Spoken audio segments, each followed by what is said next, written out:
البتہ لا تلقی ضرور تھی، نہ ہی اسے کسی بات پر ٹوکتے تھے، خواہ وہ کوئی غلط کام ہی کیوں نہ کراؤ، بس دیکھتے اور گزر جاتے، جیسے کوئی واسطہ ہی نہ ہو، جیسے ایک دم دل سے کہہ دیا میری بلا سے کچھ بھی کرے۔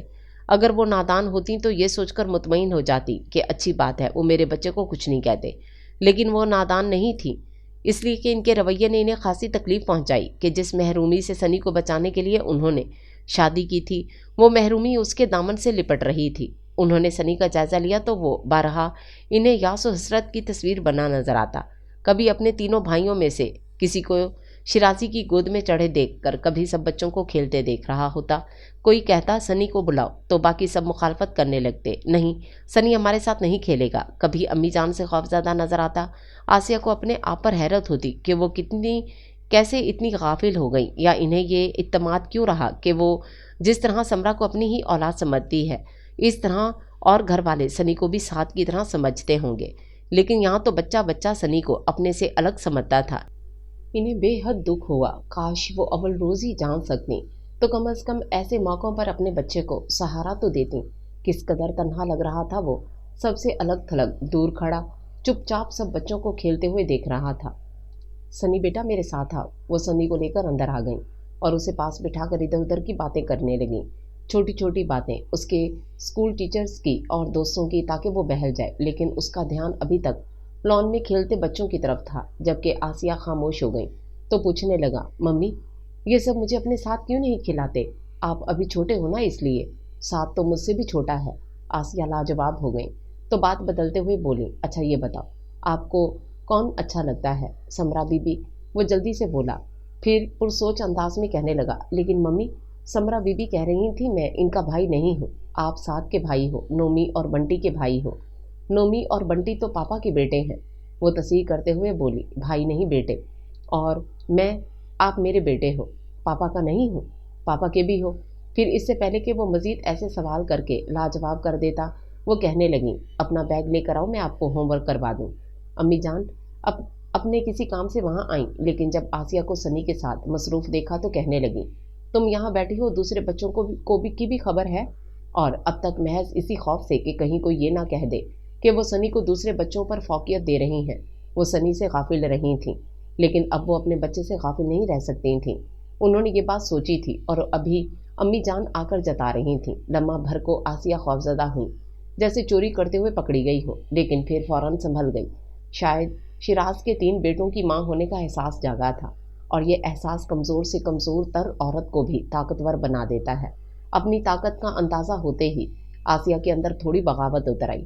ہمیشہ جی حضوری کرنے اور پہلی آواز پر کھڑی ہو جانے والی اطمینان سے بولی، وہ لان میں دوسرے بچوں کے ساتھ کھیل رہے ہیں۔ امی جان کو یقیناً اطمینان بھرے جواب کی توقع نہیں تھی، بگڑ کر بولی، نومی اور بنٹی ابھی چھوٹے ہیں، تم نے انہیں دوسرے بچوں کے رحم و کرم پر کیسے چھوڑ دیا؟ سعد ہے ان کے ساتھ، کوئی بات ہوگی تو وہ آ کر بتائے گا۔ آسیہ غالباً نہ اٹھنے کا تہیہ کر چکی تھیں، گویا تم اس انتظار میں ہو کہ سعد آ کر بتائے کہ نومی یا بنٹی کو چوٹ لگ گئی ہے، تب تم اٹھ کر جاؤ۔ آپ خواہ پریشان ہو رہی ہیں، میں ابھی بچوں کو دیکھ کر آ رہی ہوں، سب آرام سے کھیل رہے ہیں۔ امی جان کو آسیہ کا برابر سے جواب دینا بالکل اچھا نہیں لگا، لیکن مزید سخت رویہ اس لیے اختیار نہیں کیا کہ آسیہ کا بدلا ہوا انداز دیکھ کر جان گئی کہ جواب میں وہ بھی اپنی آواز اونچی کر لے گی، اور ان کی جرت دیکھ کر دوسری بہوئیں بھی پر پرزے نکالنے لگیں گی۔ یہی سوچ کر امی جان بات ختم کرنے کے غرض سے بولی، بہرحال دونوں وقت مل رہے ہیں، بچوں کو اندر بلا لو۔ اس کے ساتھ ہی امی جان کمرے سے نکل گئی، اور آسیہ نے سوچا شاید بات ختم ہو گئی، لیکن بات ختم نہیں ہوئی تھی۔ جب شیرازی کلینک سے لوٹے تو برآمدے سے ہی امی جان نے انہیں اپنے کمرے میں بلا لیا۔ اس وقت آسیہ کچن میں مصروف تھی، اس لیے انہیں پتہ ہی نہیں چلا۔ کوئی گھنٹے بھر بعد وہ سب کو کھانے کے لیے بلانے آئیں تو شیرازی کمرے میں موجود نہیں تھے۔ سنی سے پوچھا تو معلوم ہوا کہ وہ ابھی تک آئے ہی نہیں۔ یہ کوئی غیر معمولی بات نہیں تھی، اکثر کیسز کے سلسلے میں انہیں دیر ہو جاتی تھی، اس لیے آسیہ کو تعجب نہیں ہوا، لیکن اس وقت وہ ضرور چونکی جب کھانے کے کمرے میں وہ امی جان کے ساتھ داخل ہوئے، اور ان کے حلیے سے لگ رہا تھا کہ انہیں آئے ہوئے کافی دیر ہو چکی ہے۔ وہ سمجھ گئیں کہ امی جان کا ان پر بس نہیں چلا تو روایتی ساسوں والا حربہ استعمال کر رہی ہیں۔ کھانے کے دوران وہ مسلسل قیاس کرتی رہی کہ امی جان نے شیرازی سے کیا کہا ہوگا، اور اب شیراز ان سے کس انداز میں بات کریں گے۔ ساتھ ہی وہ اپنے آپ کو ذہنی طور پر آنے والی